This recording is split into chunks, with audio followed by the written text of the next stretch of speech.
A paz do Senhor, irmãos. Que um bom dia seja com cada um de vocês. Que honrado e glorificado seja o nosso belo Deus, por termos nos deitado, dormido e acordado sob a sua graça, porque Ele nos sustentou, irmãos. Como disse o salmista, eu me deitei e dormi, acordei, porque o Senhor me sustentou. Que bendito seja o nome do nosso Senhor Deus por isso, irmãos. Bem, quero ler aos irmãos, no livro de Gênesis, no capítulo 1, o finalzinho do versículo 2, bem como o versículo 3, os quais dizem assim: E o Espírito de Deus se movia sobre a face das águas. E disse Deus: haja luz, e houve luz. Para nós, irmãos, como cristãos, nós sabemos que é caso de vida ou morte espiritual, saber que a santificação não ocorrerá, ela não acontecerá, a menos que o Espírito de Deus se mova em nós, irmãos, e vivamos pela sua palavra. Pois assim como o nosso Deus e a sua palavra estavam presentes na criação, como também o seu Santo Espírito, trabalhando na separação entre a luz e as trevas, assim também o mesmo Pai trabalha em purificar-nos e santificar-nos do pecado, por meio do seu Espírito e da sua palavra, o seu Filho. Sim, o Deus Trino, irmãos, é impossível nos santificarmos.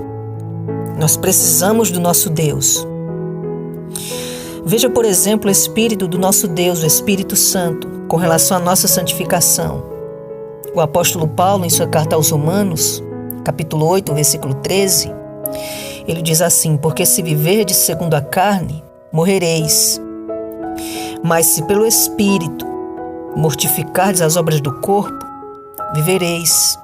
Nós precisamos do Espírito de Deus, irmãos, do seu Santo Espírito.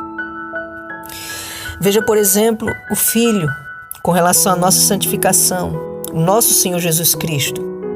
Vós já estáis limpos, pela palavra que vos tenho falado. Nós precisamos das palavras do nosso Mestre. E Ele também é a palavra encarnada que nos santifica, irmãos.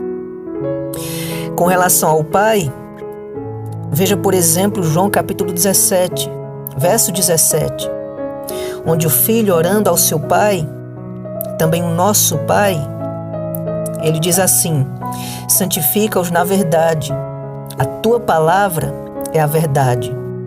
Ou seja, o Pai nos santifica por meio da sua palavra, e essa palavra é a verdade dele. Pois bem, irmãos, em outras palavras, o Pai nos santifica do pecado por meio do seu Espírito e do seu Filho, a palavra encarnada, o nosso Cristo Jesus. Eis a importância de termos comunhão com o Pai, o Filho e o Espírito Santo em oração contínua e leitura da sua santa palavra, irmãos. Do contrário, não prevaleceríamos contra tais trevas de pecados. Que o Pai nos conceda da sua graça, irmãos. Que o seu Espírito nos mova à mortificação do pecado e a sua palavra nos santifique. Que o Senhor esteja com cada um dos irmãos e que cada um de vocês tenha um bom dia, sob a graça do nosso Deus. Que o Senhor os abençoe, irmãos. Amém.